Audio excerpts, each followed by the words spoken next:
আমার মুরব্বী বাবাজিরা, টপ টপ করে কুয়াশা পড়ছে বৃষ্টির মতো, এরপরও হাজার হাজার মানুষ যারা নবীর প্রেমের বাগানে বসে আছেন, আপনারা জবান খুলে গন, আমরা আল্লাহকে বিশ্বাস করতে চাই কি চাই না? আমরা নবীকে বিশ্বাস করতে চাই কি চাই না? যা চোখে দেখা যায় আল্লাহর সৃষ্টি তা বিশ্বাস করতে হবে, যা চোখে দেখা যায় না তাও আল্লাহর সৃষ্টি বিশ্বাস করতে হবে। জান্নাত আমরা দেখি নাই, জান্নাত বিশ্বাস করা লাগবে। হাউজে কাউসার দেখি নাই, বিশ্বাস করা লাগবে।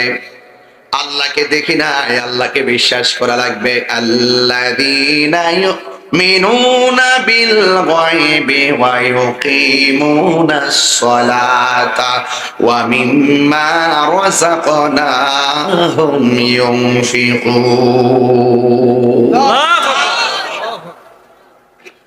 আল্লাহ রাব্বুল আলামিন বলেন, যারা ঈমান আনবে গায়েবের উপর, গায়েব কি জিনিস আমরা জানি না। এখন যদি আমরা বলি আমার নবী গায়েব জানেন, অনেকে বলবে একমাত্র আল্লাহ ছাড়া কেউ গায়েব জানে না।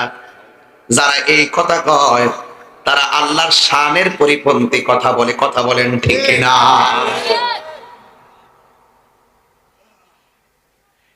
যুবক ভাইয়েরা আমার, আল্লাহ রাব্বুল আলামিন তো কোরআনের কারীমের মধ্যে বলে দিয়েছেন, আমি গায়েবের জ্ঞান কাউকে দান করি না ইল্লা মানির তদামি রাসূল।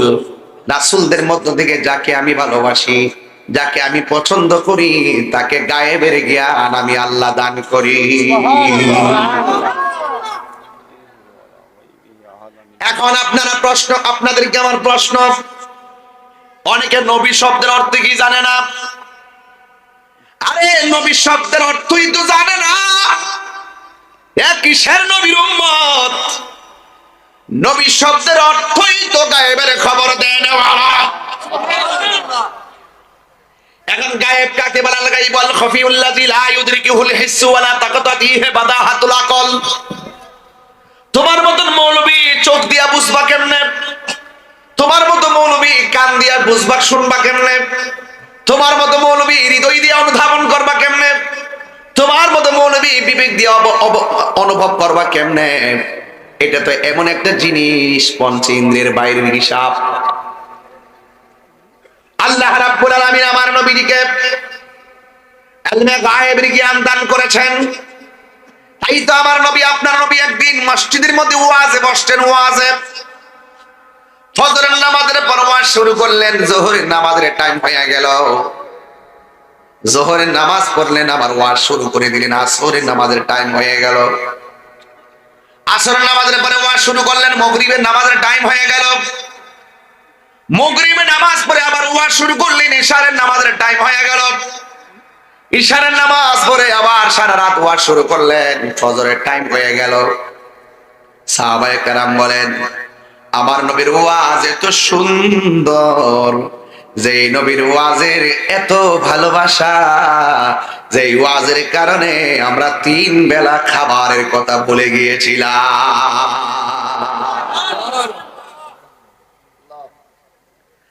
সাহাবায়ে কেরাম বলে, আল্লাহ রাসূল যখন ওয়াজ শুরু করলেন, পৃথিবীর সৃষ্টি থেকে কিয়ামত পর্যন্ত যত ঘটনা আছে সব আমার নবীজি এই ওয়াজের ভিতরে বর্ণনা করে দিয়েছে। ইন্না আরসালনাকা শাহিদাও ওয়া মুবাশশিরাও ওয়া নাযীরা। আমার নবী হাজির ও নাজির, আমার নবী গায়েবের খবর দেনেওয়ালা, আমার নবী হাশরের ময়দানে শাফাআত করনেওয়ালা, আমার নবীর ভিতরে বাহিরে নূরুন আলা নূর। সুবহানাল্লাহ। এই বিষয়গুলো যারা মানে না তাদের সঙ্গে আমাদের দ্বন্দ্ব, আর এরাই মাঝে মাঝে আমাদেরকে উল্টা পাল্টা বলি আওড়ায়। এই দ্বন্দ্ব তাদের সঙ্গে নতুন নয়, এই দ্বন্দ্ব অনেক পুরান জিনিস। 73টা দল হবে, 72টা দল জাহান্নামে যাবে, একটা মাত্র দল জান্নাতে যাবে।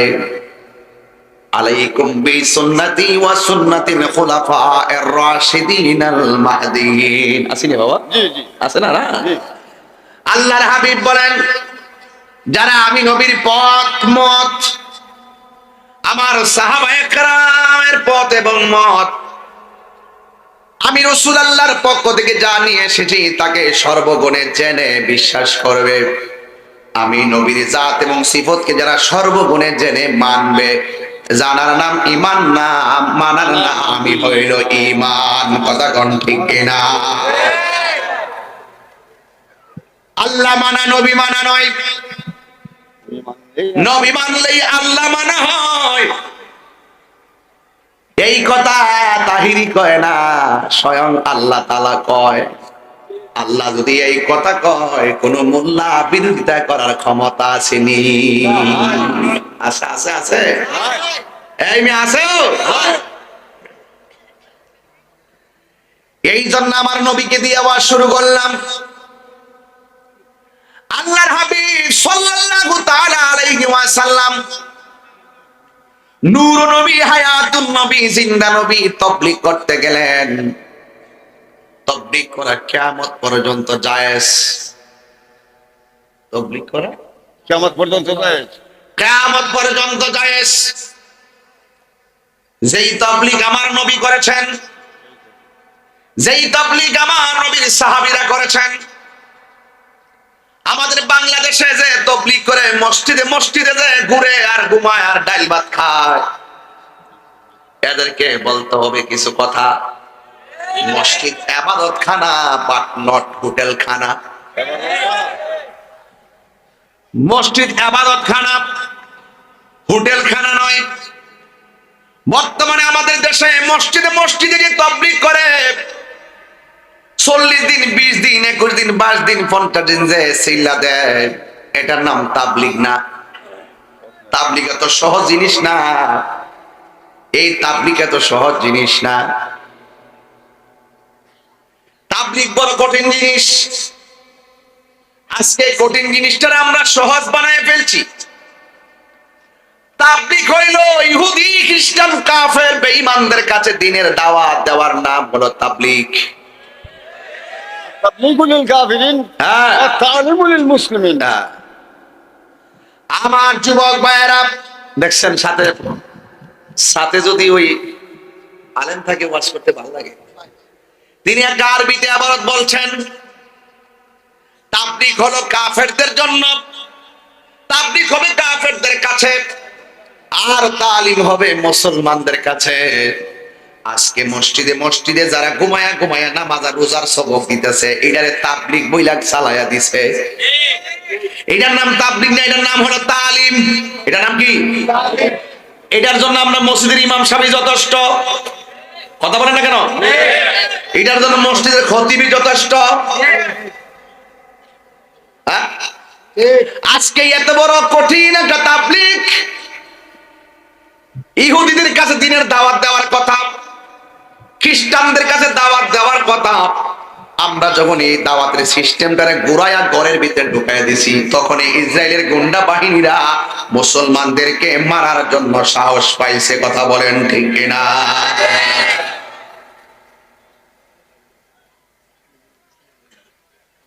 এই জন্য মুসলমান হইলে হওয়ার মতো হইতেইব। ওয়াজ আয়েশা নাসারাসি চলবে না। ইসলাম মানলে মানার মতো মানতে হবে, নবীরে মানলে মানার মতো মানতে হবে, ওলি আল্লাহরে মানলে মানার মতো মানতে হবে, মা বাপরে মানলে মানার মতো মানতে হবে, কোরআন মানলে মানার মতো মানতে হবে, উস্তাদ মানলে মানার মতো মানতে হবে। যারা উস্তাদকে মানার মতো মানে না, এদেরকে কি বলা হয়? বেয়াদব। অর্ধেক মানে না, আইনের নাম মুনাফিক, সুবিধাবাদী, জিন্দাবাদ।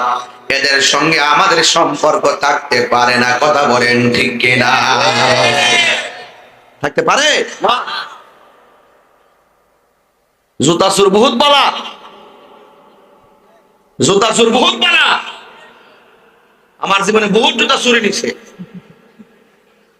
ঢাকার লাইলাতুল কদর রাতে ওয়াজ করতেছি, বলছে আজকে কয়েক শ্রেণীর মানুষের দোয়া কবুল হবে না। জাদু যারা করে, টুনা যারা করে, সুদ যারা খায়, জিনা যারা করে, চুরি যারা করে, মা বাবা অবৈধ সন্তান, শিরকের গুনাহ। ওয়াজ করতেছি, ওয়াজ শেষ করে দিয়ে আমার জুতারি নাই। এ আবার 7,500 টাকা এক জুতারি, মাগনা না। আমার প্রত্যেক জুতার দাম 7,000 টাকা। জুতা লয়ে গেছে, পরে আমি বললাম যা যাক, জেন নাই হে তো নিছে, জেন নাই হে তো নিছে, অসুবিধা নাই, ডাক দে চলুন দে। আমার মনে মনে ভাবছি, মনে ঘরের মধ্যে খাউন টাউন নাই, এটা বেচছে মনে যদি যাও ইটা পয়সা পা চলুক দে। এই জুতা চোর বহুত বালা, কিন্তু ইমান চোর বহুত খারাপ। কথা বলেন ঠিক কিনা? আমাদের এলাকাতে ইমান চোর নাই। ইমান চোর কেমন রে বাবা, মিষ্টি মধুর কথা গাইয়া, ফিডের মধ্যে মর দিয়া, টেহার প্রলোভনে পালাইয়া, ডলার খাইয়া কালার হলাইলে। ওই ইমান চোরদের সাথে আমাদের কোনো সম্পর্ক আছে? আল্লাহর হাবিব তাবলীগ করতে গেলেন, কাফেরদের কাছে গেলেন, দুইটা অস্ত্র নিয়ে গেলেন। এই দুইটা অস্ত্রের নাম স্টেন গান আর বুলেট না। দুইটা অস্ত্র হলো আল্লাহ রাব্বুল আলামিন কেমনে দিনটাকে প্রেজেন্টেশন করতে হবে আমার আল্লাহ কোরআনে বলে দিয়েছেন, উদউ ইলা সাবিলি রাব্বিকা বিল হিকমাতি ওয়াল মাউইযাতিল হাসানা। চিৎকার মেরে কি সুবহানাল্লাহ বলা যাবে না? দুইটা পদ্ধতির মাধ্যমে মানুষের কাছে দ্বীনের দাওয়াত দিতে হবে, হকের কথা বলতে হবে। একটা হলো হিকমত, আর একটা হলো সুন্দর ব্যবহার। আল্লাহর হাবিব কাফেরদের সামনে সুন্দর ব্যবহারটা প্রেজেন্টেশন করেছেন। এই জন্য কাফেররা আমার নবীর চেহারা দেখে আর ব্যবহার শুনেই কালিমা পড়ে মুসলমান হয়ে গেছে।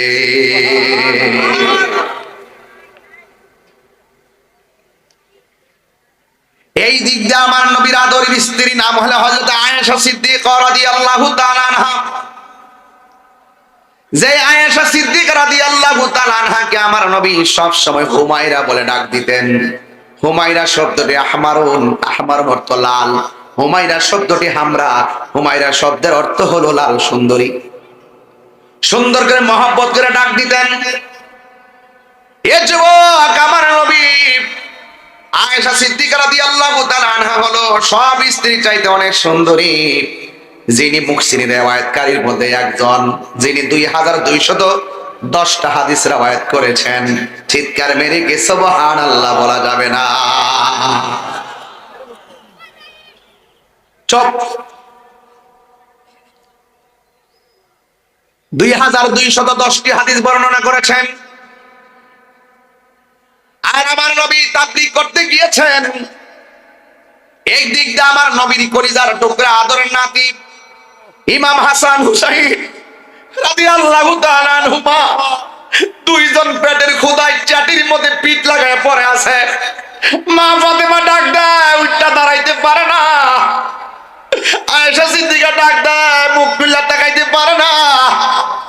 এই দিক দিয়ে আয়েশা সিদ্দিকা রাদিয়াল্লাহু তাআলা আনহা ঘরের মধ্যে, আর আয়েশা সিদ্দিকা রাদিয়াল্লাহু তাআলা আনহার আব্বা জান, যার নাম হলো হযরতে আবু বকর সিদ্দিক রাদিয়াল্লাহু তাআলা আনহু।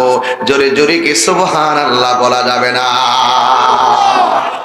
একটু চোখের পানি ফালায় বাড়ি যাবেন আজকে, একটু চোখের পানি নজরানা দিয়ে বাড়িতে যাবেন। রাত্রে ঘুমায়ও আপনারা শান্তি পাইবেন। এই চোখের পানিটা আপনার নাজাতের উসিলা হয়ে মিজানের পাল্লায় দাঁড়াতে পারে। কথা বলেন ঠিক না বেটে? আল্লাহর হাবিব চলে গেল। এই দিক দিয়া আবু বকর সিদ্দিক রাদিয়াল্লাহু তাআলা আনহু তিনি শুনলেন আমার নবীজি চলে গেছেন তাবলীগ করার জন্য। ঘরের ভিতরে খাবারের কিছু নাই। স্বাভাবিকভাবে পাড়ার কোনো মেয়ের ঘরে যদি খাবার না থাকে, নসরতপুরের বাবার বাড়ি থেকে খাবার আসতে পারে, এটা অস্বাভাবিক কোনো কিছু না। মেয়ে যদি দুর্বল থাকে, মা মেয়ের বাড়িতে খাবার পাঠায়। ভালো একটা রান্না করলে কাছাকাছি থাকলে মেয়ের বাড়িতে পাঠায়। আর আবু বকর সিদ্দিক রাদিয়াল্লাহু তাআলা আনহু শুনলেন বাড়িতে খাবারের কিছু নাই, তিনি হাতের মধ্যে কিছু খেজুর নিয়ে মা আয়েশা সিদ্দিকা রাদিয়াল্লাহু তাআলা আনহার বাড়িতে গেলেন। আয়েশা সিদ্দিকা রাদিয়াল্লাহু তাআলা আনহা ঘরের মধ্যে বসে আছে, আর সিদ্দিক আকবর রাদিয়াল্লাহু তাআলা আনহু, আল্লাহু আকবার বলবেন না, তিনি কি সাধারণ আবু বকর নাকি? নবীর প্রিয় সাহাবী। গজলটা গাইতাম নি মাসান, কোন অসুবিধা হইতো না ইনশাআল্লাহ। নবীর প্রিয় সাহাবী হযরত আবু বকর সিদ্দিক, নবীর প্রিয় হযরত আবু বকর সিদ্দিক, ভালোবেসে শুইল পাশে, ভালো যাইয়া দেখো মদিনা মদিনা মদিনা, আসে গো মুমিনের ঠিকানা, শোনো মদিনা মদিনা, আসে গো মুমিনের ঠিকানা। বলো দিদার চেয়ে কাঁদো তোমরা।